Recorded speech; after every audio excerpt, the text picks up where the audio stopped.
किसी ने बड़े कमाल की बात कही है कि जो इंसान सीखना छोड़ देता है वो बूढ़ा है, फिर चाहे वो 20 का हो या 80 का। और जो इंसान सीखता चला जाता है वो हमेशा जवान है, फिर चाहे वो 20 का हो या 80 का। मेरा नाम है आरजे कार्तिक। आप देखना शुरू कर चुके हैं एक नई कहानी, और आज की कहानी एक ऐसे व्यक्ति की जो अपने आप को तीरंदाजी में सर्वश्रेष्ठ मानने लगा था। उस लड़के को लगता था कि वो कोई सा भी निशाना हो उसे भेद सकता है, उसके बराबर का तीरंदाज पूरे राज्य में नहीं है।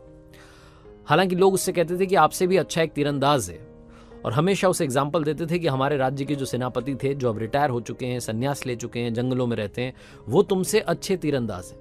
लेकिन वो हमेशा उनको इग्नोर मारता था। वो जहाँ कहीं भी जाता था लोगों को बुलाता था कि आ जाओ मेरे साथ में कंपटीशन करो, और वो मतलब होता है ना बुलजाई, लगातार बुलजाई मारता था।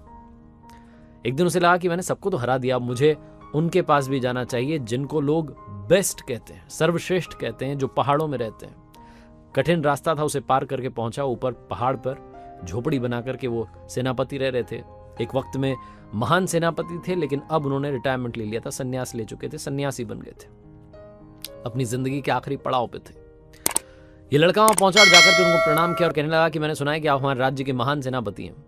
मैंने तो आपके वो युद्ध वगैरह देखे नहीं है, लेकिन आपके बारे में सुना काफी है, और आज मैं यहाँ आपको चुनौती देने के लिए आया हूँ, चैलेंज देने के लिए आया हूँ। आपको पता है मैंने तीरंदाजी सीख ली है, मैं ऐसे ऐसे निशानों को भेद देता हूँ जिनके बारे में कोई सोच नहीं सकता। आओ मैं आपको अपनी कला का प्रदर्शन करके दिखाता हूँ। उसने जो निशाना था वो साध के दिखाया, बुलजाई मारी, उसके बाद में जो दूसरा तीर छोड़ा वो उस पहले वाली तीर को भेदता हुआ निकल गया। वो जो सेनापति थे, जो सन्यासी बन चुके थे, मंद मंद मुस्कुरा रहे थे। उन्होंने कहा ठीक है, बहुत अच्छा कर रहे हो। अच्छा एक काम करते हैं, तुम यहाँ चुनौती लेकर के आओ, मैं तुम्हें एक और चुनौती देता हूं और उससे मालूम चलेगा कि कौन सबसे अच्छा है। लड़का और कॉन्फिडेंट था, उसने कहा ठीक है सर, आ जाइए, बताइए कहाँ चल रहा है।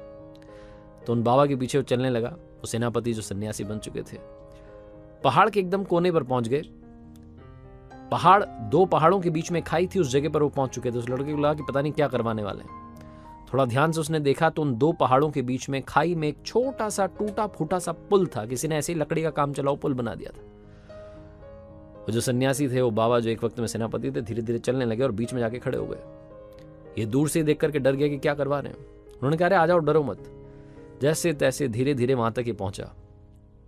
उसके बाद उन्होंने कहा कि यहां होगी वो असली परीक्षा। उन्होंने अपना धनुष लिया, तीर छोड़ा और जाकर के तीर सीधा सामने एक पहाड़ के तने पर जाकर के लगा। उसके बाद उन्होंने इस लड़के को धनुष दिया, तीर दिया और बोले कि सुनो, वो जो तीर लगाया उसको तुम्हें भेदना है। अगर तुमने कमाल कर दिया तो तुम असली चैंपियन हो, तुम सर्वश्रेष्ठ हो। लड़के ने धनुष लिया, निशाना तो लगाया, लेकिन पता नहीं वो कहां जाकर के तीर गया, दिखाई नहीं। बुरे तरीके से वो चूक गया। माफी मांगने लगा कि मुझे माफ कर दीजिए, अभी मुझे बहुत कुछ सीखना बाकी है। जब भी वापस उस पुल से पहाड़ की तरफ आए, सेफ जगह पर पहुंच गए, तो वो जो सेनापति थे, जो सन्यासी बन चुके थे, उन्होंने कहा कि सुनो बेटा, तुमने धनुष और तीर पर तो कंट्रोल करना सीख लिया है, लेकिन मन पर कंट्रोल नहीं है। जिस दिन मन पर कंट्रोल करना सीख लोगे, उस दिन चाहे जैसी सिचुएशन हो, तुम्हारा निशाना चूकेगा नहीं। और एक बात ध्यान रखना, जिंदगी में याद रखना, सीखते चलना। सीखते रहोगे तो जवान रहोगे, सीखना बंद कर दोगे तो बूढ़े बन जाओगे।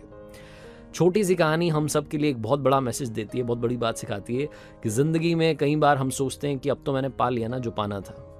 हम सीखना छोड़ देते हैं और जहां थे वहीं अटक के रह जाते हैं। अगर आप लाख रुपया कमा रहे हैं तो लाख रुपए पे अटक के रह जाते हैं, 10,000 कमा रहे हैं तो 10,000 पे अटक के रह जाते हैं, 50,000 कमा रहे हैं 50,000 पे अटक के रह जाते हैं।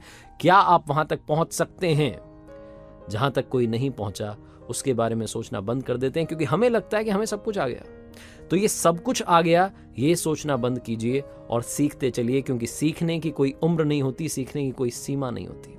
एक बार फिर से कहूंगा, ऊपर वाले के आशीर्वाद के साथ, अपनी सच्ची मेहनत के साथ और अपनों के प्यार के साथ कर दिखाओ कुछ ऐसा कि दुनिया करना चाहे आपके जैसा।